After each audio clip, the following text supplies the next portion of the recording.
suggests that he had a dream about the truth. There is a lot of doubt as to whether Diana is actually buried on that island in Althorpe. It's all this thing which is linked in, which in my mind is irrefutable, you know, that he is sent. He does pick up something, but I don't think he knows how to interpret it. When we're in dreams, or when we're in what's called hypnagogic states or hypnopompic states between waking and sleep, our cultural filters are down. We're open to a much wider sense of realities than when we shut and limit ourselves when we're normally in a waking mode. This is something that most people, if they just took the trouble to sort of write their dreams down over a long period of time, a few months at least, they'll start to see that little bits of future events turn up in their sleeping consciousness.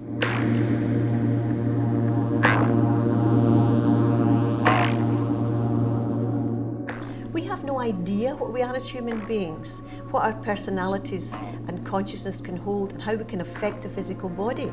We speak about being conscious, subconscious, unconscious, trance. We speak about all these states of consciousness, but neurologists throughout the world cannot tell you what consciousness is.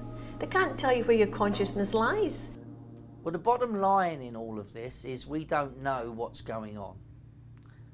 Lots of people think they know what's going on, and the general perception, certainly with me, is that in these dreams you're meeting up with deceased people. And somehow those deceased people have access to information that we ordinarily don't have access to.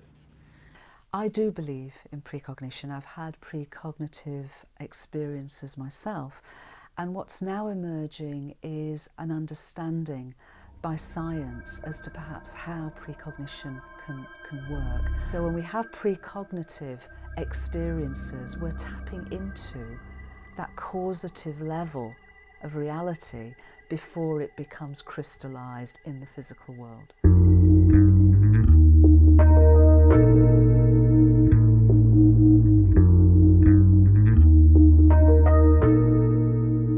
Reality is not what we think it is, and in fact never has been. You know, reality has always been infinitely more complicated than we've thought throughout history, and it still is. I think premonitions are telling us that science has got it wrong. If they are there, and people like Chris can show us that they do exist perhaps, then what's happening?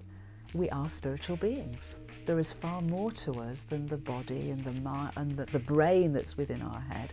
Our minds are much more than this. Our consciousness is much more than this. But of course, science now has distanced itself so much from what it perceives as religion that it finds it very difficult to re-embrace consciousness and spirituality. To me, they indicate that we're living in a mind world rather than a physical world. Now, this is a tremendous turnaround in science, a mentalistic universe.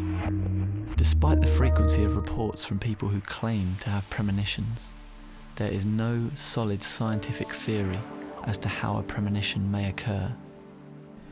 In this very sad world where there are so many tragedies, etc., it is absolutely essential to carry out psychical research and find out what is a human being. We are learning more and more about predicting the future. And if there is a larger spiritual reality, and Christopher believes there is, and the evidence that I've been getting from multiple sources indicates that there is, then it would make sense that that spiritual reality and that higher intelligence would want to assist us so that we can make wiser choices.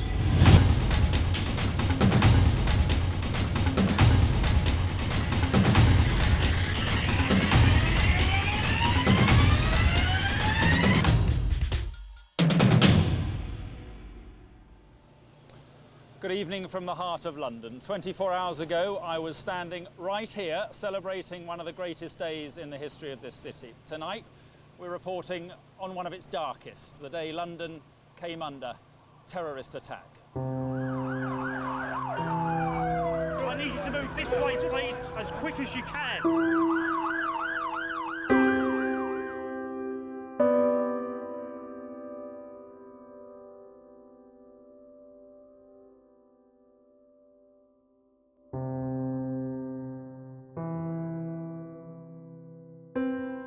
President Bush was coming over for the G8 summit, and I'd had a number of dreams which indicated that there would be something really nasty around that time.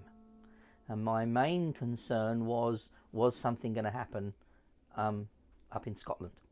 With the 7/7 bombing, there was a G8 summit going on in Scotland, and he was telling me about that, and he was having some bad dreams about it. He knew something was going to happen, and there were lots of dogs in his dreams which indicated terrorists. We condemn utterly these barbaric attacks.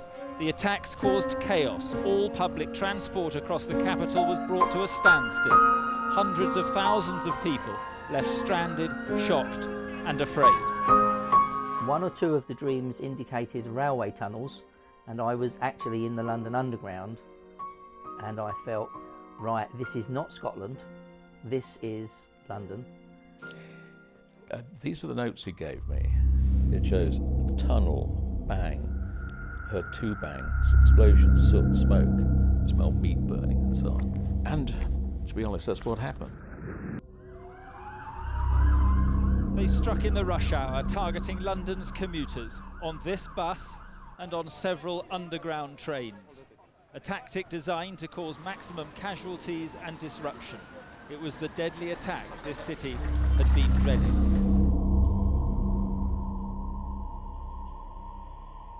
The dreams gradually refined, because he thought originally it was going to be in Scotland at G8, but the dreams, I'm pretty sure now that the serious threats are not in Scotland, so I think the big one is tonight or tomorrow.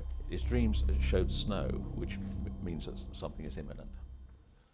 I could actually smell the underground smell and smell burning, and I ran out of the tunnel in that dream really scared and frightened.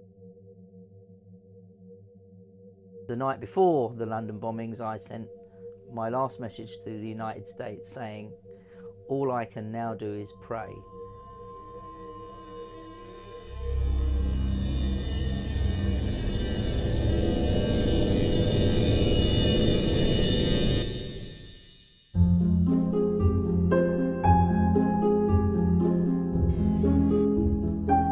In August 2001, Chris was invited to test his claims scientifically in what would later become known as the Arizona experiments.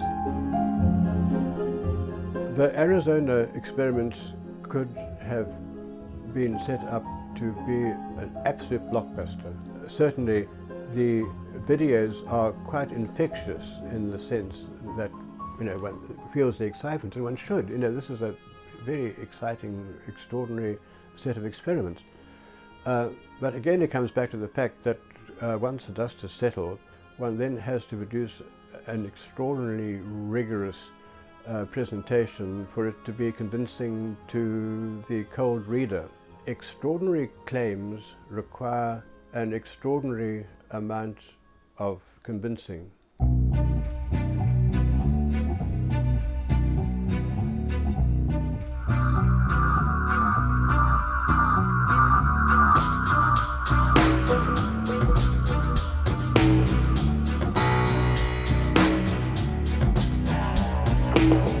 When you look at the number of the details, it is going to be so off the charts.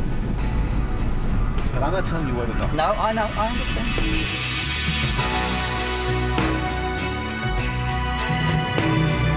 Wow. Oh boy. This can't be beaten.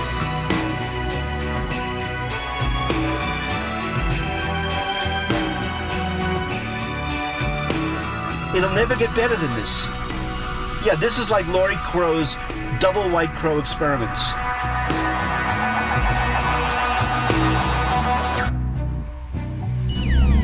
Early in 2001, I was doing a radio show by telephone in Sydney, Australia.